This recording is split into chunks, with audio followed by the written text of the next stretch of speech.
Hello, my name is Jackie Bozzuto. I'm a partner here at Lowndes, Drostick, Doster, Cantor & Reed. I've been practicing law in Central Florida for approximately 30 years. I am here today to talk to you about tips for an investment in U.S. real property.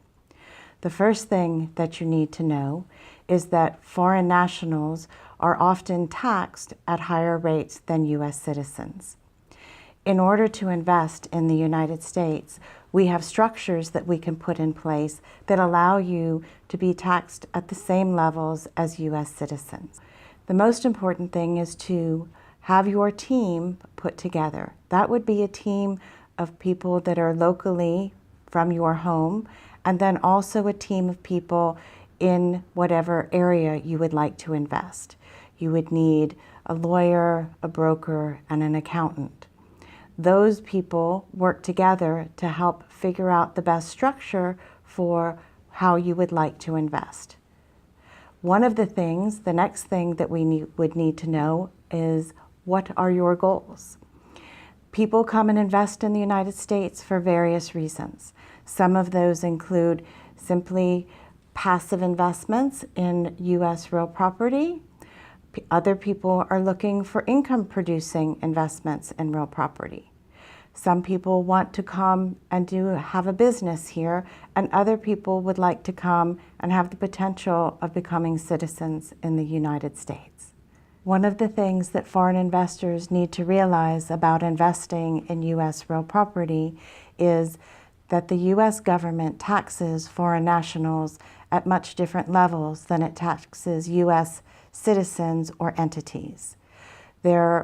Most of the time, those tax consequences do not happen until the exit from a transaction. So that would be at the time that you sell the property or in the event of the death of the owner of the property. For instance, the United States has a FIRPTA withholding tax. That is a foreign investment in U.S. real property tax. In the last year, that tax has increased from 10% to 15% of gross sales. There are other things that we consider in order to help you determine the structure for your investment in U.S. real property. Some of the things that you will want to let your team know are whether you have dual citizenship.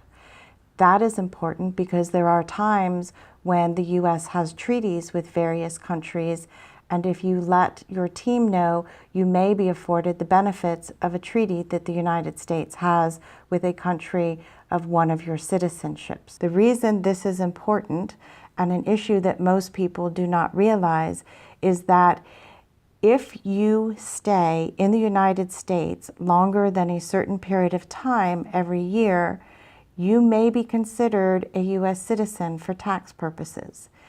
There are many people who do not want to be considered a U.S. citizen for tax purposes. The reason being is that instead of being taxed on simply your U.S. holdings, if you are considered a U.S. taxpayer for taxation purposes, you are then taxed on your worldwide assets. This can have a very negative effect on you. Your team will help you evaluate the time that you can spend in the United States each year in order to avoid being considered a U.S. citizen for tax purposes. The short rule for that is basically 120 days a year is the maximum amount of time a person can spend on U.S. soil before they are considered a citizen for tax purposes. It is a more complicated formula, but that is a basic rule that helps people understand the ramifications of the time spent here. In order to assist foreign nationals with structures for investment in U.S. real property, I will go over one of the simple structures that we set up to allow for foreign nationals to be taxed at the same rate as U.S. citizens without being considered a U.S. citizen. We will often set up an offshore entity. The location of that offshore entity will be determined with your team. That offshore entity will then own all of the shares of an entity that is set up in the state. In that way, the entity that owns the property is actually a U.S. entity and an entity in the state where the property is located, but all of the shares of that entity or ownership interests in that entity are actually owned by the offshore entity. The last part of the analysis that the team will do with a person interested in investing in U.S. real property is an analysis on the cost of the foreign investment structure. There are times when an investment in U.S. real property does not justify the cost of the structure. A basic rule of thumb in today's market is that the front-end cost of setting up the structure is somewhere between $10,000 and $15,000, and then the annual cost of maintaining the structure throughout the time that the property is owned is somewhere between $2,000 and $3,000 annually.